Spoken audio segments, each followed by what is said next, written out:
खोनायोबा जोंनि बिमा बिफाफोरा नंगौना नङा साननो हागौ ड्राग्स जानानै रिहेबिलिटेसन सेन्टाराव थानाय मानसिनि संख्याया बर'फोरनि समाजाव नोंथांमोननि फिसा फिसौफोरनिफ्रायनो बे नाम्बारा बांबोगासिनो दं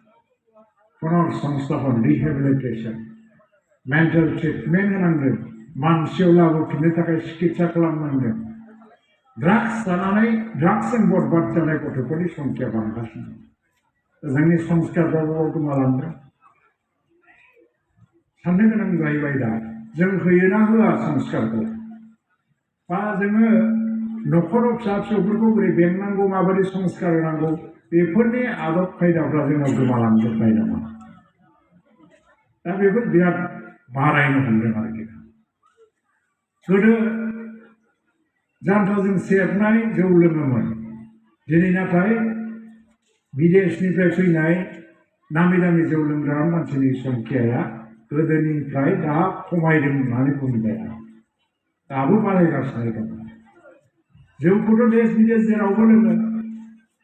नाथाय जौ लोंनानै बरबाद जानाय मानसिनि हारा जोंनि बर'आव बिराद बारा दं जिबना धंस जालांनाय मानसिनि हारा गुबुनफ्राबो लोङो नाथाय जौजों सोर बरबाद जाया नाथाय जोंनियाव जौजों बरबाद जानाय मानसिनि संख्याया दिनैबो बिराद गोजौ सोलायाखै जों दाबो तो बेफोर चेलेन्जफोरखौ जों एक्सेप्ट खालामनांगौ जायो जोंबादि ट्राइबेल मानसिफोरनि ओनसोलाव मोनसे समाव नागालेण्डआवबो जादोंमोन मणिपुराव दाबो जागासिनो दङ माबा मोनसे चक्र दङ जायफ्रानाखि जोंनि जाखांबोनाय सेंग्राफोरखौ ड्राग्सजों नस्थ' खालामो दाबो नाय ड्राग्सजों जोंनि फिसाफ्रा जायो बे ड्राग्सखौ सोर होफैदों ड्राग्स होफैग्राया जोंनि फिसा फिसौ नङा ड्राग्स होफैग्राया बाहेरानि मानसिफोर खोलानि सोनाबनि सानजानिफ्राय फैयो गोजान गोजान देश बारनानैबो फैयो बे ड्राग्सखौ जोंनाव साप्लाइ खालामनायनि खारनफ्रा मा जोंनि जेनेरेसनखौ जे धंस खालामनो ओंखारगासिनो दङ बेनि फारसे जों धोरोम आफादफोराबो दिनैहाय सांग्रां जानांगौनि गोनांथि फैबाय तो गोनांथि फैबायबा जों न'खरफ्राबो बिराद सांग्रां जानांगौनि गोनांथि फैबाय दा जोंनाव न'खर सामलायनायनि मोनसे खिथिबखौ नायोबा आदब खायदाफोरखौ नायोबा जोङो गथ'फोरनो फ्रिडम होनांगौ नंगौ स्वाधीनता होनांगौ उन्दैनिफ्राय गथ'फ्रा जेरै डेभेलप जानांगौ जानो होनांगौ बे आर्ट्स फरायनो गोसो जादोंबा आर्ट्स फरायनो हो साइन्स फरायनो गोसो जादोंबा साइन्स फरायनो हो एबा बे मोसानाय दामनाय खननायाव इन्टारेस्टेडब्ला बेखौ बेबादिनो थांनो हो स्वाधीनता बा उदांस्रि होनांगौआ बेखौसो बुंदों गथ'फोरनो उदांस्रि होनांगौनि नामाव नाथाय बांद्राय उन्दै बैसोआव बिसोरनि बे आखु दानायाव जुदि जोङो एसे कन्ट्रल खालामनो हायाबा बे गथ'फ्रा बरबाद जालांजोबो दा गथ'आ उदांस्रि दं होननानै उन्दै बैसोआव मबाइलाव मा खालामदों मा खालामा जों बिमा बिफाया नाया उदांस्रि दं होननानै हरनि खैथायाव न'आव गिदिंबोफिनो जों बेखौ सोंलाबो फिसा फिसौफोरखौ फुङाव बाहा ओंखारलायदों जों सोंलाबो दा नियन्त्रणफ्रा कन्ट्रलफ्रा खमायलांनायनि खारनफ्राव दिनै मबाइलनि जुगाव मोजां गाज्रि गासैबो खबरखौ मबाइलाव मोनो होननानै जोंनि गथ'फ्रा दिनै नस्थ' जालांबाय थादों मा संस्कारा बबेनिफ्राय फैगोन जुग राननाय गैया होमबा जोंनाव सत्य त्रेता दापर आदा कलिजुग जोंलायनो कलिजुगाव दं कलिजुगाव धर्मआ थानो नागिरानो धर्मनि फारसे मोनसे बिराद गिदिर चेलेन्ज फैदों जाहैबाय धर्मखौ हमथानो हागोन ना हाया नंगौबो कलिजुगावनो जुद्धबो जाबाय कलिजुगावनो साम्प्रदायिक संघर्षफ्राबो बारानिफ्राय बारा जादों कलिजुगाव ड्राग्स फैदों कलिजुगाव मानसिफ्रा गावनि गाज्रि आखलनि थाखाय गाव जोबलांगासिनो दं धोरोम शास्त्रजों थांबाय थायोबा नाथाय बे जुगाबोथ' बारा गोबाव थानाय नङा जायनि थाखाय दिनै देश विदेश दिनै आमेरिकायावनो जा जापानावनो जा इंलेन्डआवनो जा एबा गुबुन हादोरफोरावनो जा दिनै इस्लामिक कान्ट्रिफ्राव गोजा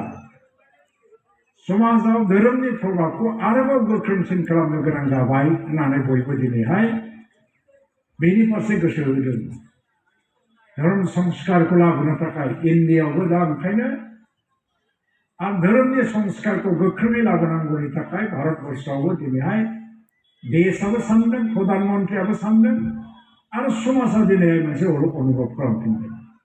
नाथाय जोंनि मानसिफ्रा दिनैहाय कनफारेन्सथ' गायो गुरुफोरनि प्रबचनथ' खोनासङो नाथाय बिनिफ्राय ओंखारलांनायनि उनाव गावनि गाव बेक्तिगत जिबनाव बै संस्कारफ्रा थाहैया न'आव सहैनाय लोगो लोगोनो जों जाय जेरै गोसो सोलिलाङो थ' बिनि थाखाय जोंनि समाजाव मोनसे आन्दोलि अबस्था फैगासिनो दं दा आइजोफोरनि जि मोनसे जौगाबोनाय बिजनेसावनो जा मैगं फानग्रायानो जा एबा दख'ना फानग्रायानो जा एबा दिनैहाय आफादफोराव ओंखारो राजनितियाव ओंखारो बे गाज्रि बाथ्रा नङा आइजोफोरनि जौगाबोनायखौ जोङो बांसिन थुलुंगासो होनांगौ जौगानो होनांगौ बिबान लानो होनांगौ खामानि मावनो होनांगौ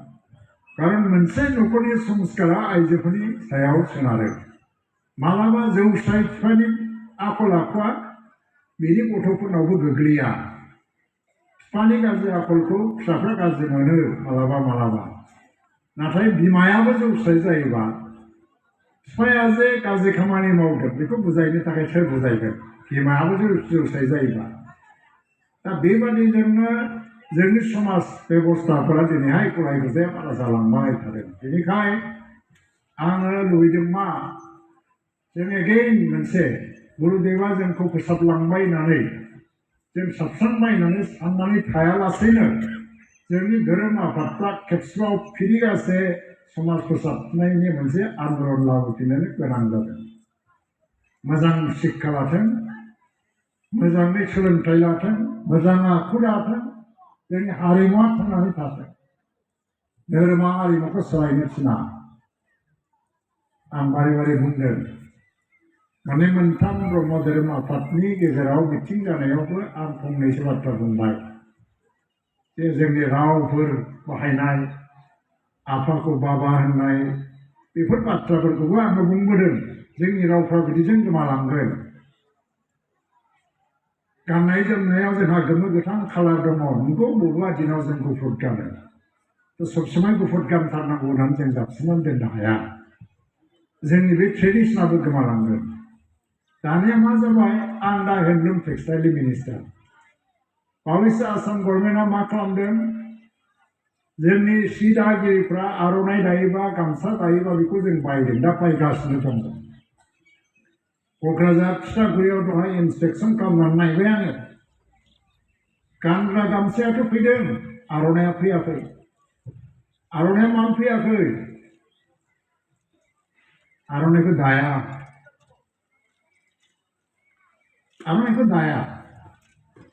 हाथायाव सोरबा गिदिर एन्टारप्रेनियरफ्रा बानायनानै फाननायखौसो जों बाहायगासिनो दं दा उइभिं सेन्टारफ्रा खिन्थु जों दानायखौ गारबाय आरो दख'नाया भारत सरकारनि मोनसे आयेन मथे प्रटेक्टेड आइटेम हेन्दलुम प्रटेक्सन एक्ट दङ बेनि गेजेराव आसामाव 8-10थासो सिया प्रटेक्टेड आइटेम बेनि गेजेराव दख'नाखौ हेन्दलुमनि अनगायै पावारलुमाव दानानै हाथायाव फाननो मोना नियम मथे दा आं जुदि अर्डार होयो दख'नाखौ सिज खालामजोबगोन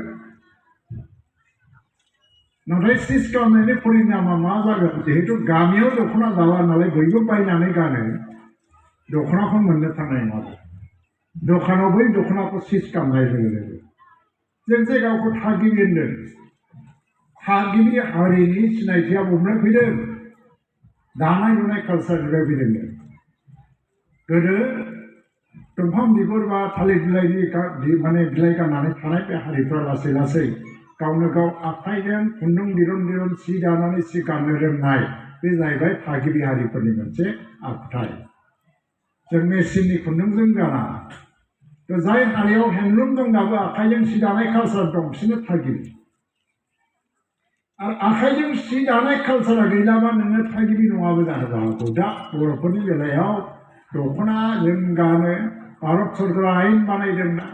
हेन्डलुम प्रटेक्शन आइन 1985 सननि बे मथे दख'ना गांसे ओरैबायदि जिनो जेखौनाखि दस्रायाव बानायनो हाया मेसिनावबो बानाय मोना नियम मथे आखाइजों बानायनाय जाथारनांगौ नाथाय बेवहाय सोर गानदों